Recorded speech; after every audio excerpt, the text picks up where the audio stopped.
오늘은 중국의 BYD라는 회사에 대해 알아보려고 합니다. 많은 분들이 아시다시피 BYD는 전기차 및 하이브리드 차 제조업체로 유명합니다. BYD는 심지어 전기차 배터리도 직접 생산하는 업체인데요. 하지만 대부분 한국 분들이 모르는 것이 있습니다. 바로 BYD의 총 수입 가운데 자동차 분야는 고작 절반밖에 차지하지 않는다는 것입니다. BYD는 비록 자동차 제조업체로도 유명하지만 중국에선 다른 분야로 더욱 유명한데요. 오늘은 대부분의 사람들이 몰랐던 BYD의 주요 사업에 대해 알려드리도록 하겠습니다. BYD는 1995년도에 설립된 회사입니다. 당시 BYD가 설립되고 처음 시작한 분야는 바로 핸드폰 배터리 사업이었습니다. 당시 셀폰이라 불리는 핸드폰에 들어간 배터리는 대부분 BYD에서 생산한 것이었습니다. 생산 단가는 낮고 품질은 괜찮았기 때문에 많은 업체에서 BYD를 찾은 거죠. 그리고 BYD는 그렇게 고작 4년이라는 시간 안에 전 세계 배터리 업계의 2위를 차지했습니다. 당시 노키아, 모토로라 등 모두 BYD의 고객이었으며 한때 전 세계에 있는 3개 핸드폰 중 1개는 BYD 배터리가 탑재되었다는 말이 있을 정도로 전 세계적으로 많은 인기를 끌고 있는 BYD 배터리였습니다. 여러분들, 포스콘이라는 회사를 알고 계시나요? 전 세계의 가장 큰 휴대폰 대리 제조업체이며 아이폰 제조업체로도 유명한데요. 2002년에 BYD CEO인 왕찬푸가 대만에 있는 포스콘을 방문하더니 BYD에서 바로 핸드폰 대리 제조 사업에 뛰어들기 시작했습니다.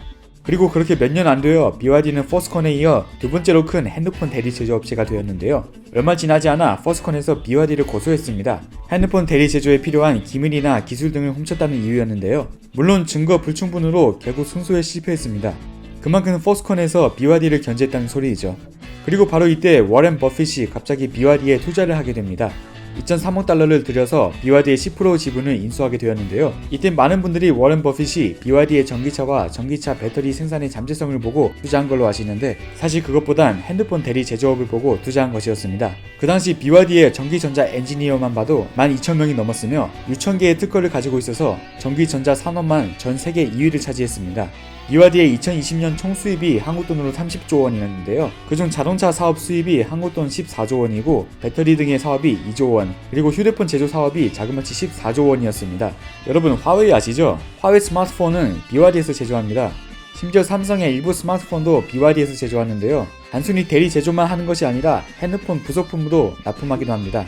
따라서 BYD의 핸드폰 사업의 고객은 마이크로소프트, 데어, 도시바 등 수없이 많습니다. 근데 BYD의 이런 대리 제조 사업은 스마트폰에만 국한된 것이 아닙니다. 자동차 대리 제조도 하는데요. 실제로 토요타의 일부 하이브리드 차량을 BYD에서 제조하고 있습니다. 비록 한국에서 판매되는 토요타 차량은 아니겠지만 지금 중국에 판매되고 있는 일부 토요타 하이브리드 모델은 BYD에서 생산한 모델입니다. 따라서 토요타 마크만 단 BYD 차량이라 봐도 무방하죠.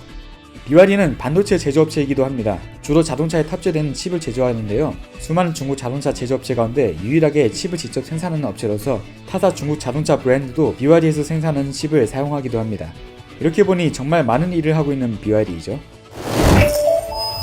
자, 이렇게 중국 회사 BYD에 대해 알아봤는데요. 사실 위에서 알려드린 내용 외에도 BYD의 사업은 정말 많습니다. 태양열 사업, 수소차, 레일 사업 등이 있으며 그중 BYD에서 자신있게 말하는 전세계 1등인 사업은 따로 있는데 바로 마스크 사업입니다. 특히 일본 마스크 판매량의 1등을 차지하는 게 바로 BYD 마스크인데요. BYD는 매일 300만 개의 마스크를 생산할 수 있으며 매달 수출하는 수량만 10억 개라고 합니다. 수량만 보면 정말 엄청난데요. BYD의 이런 행보를 봐선 조만간 치약도 만들지 않을까라는 생각도 하게 되네요.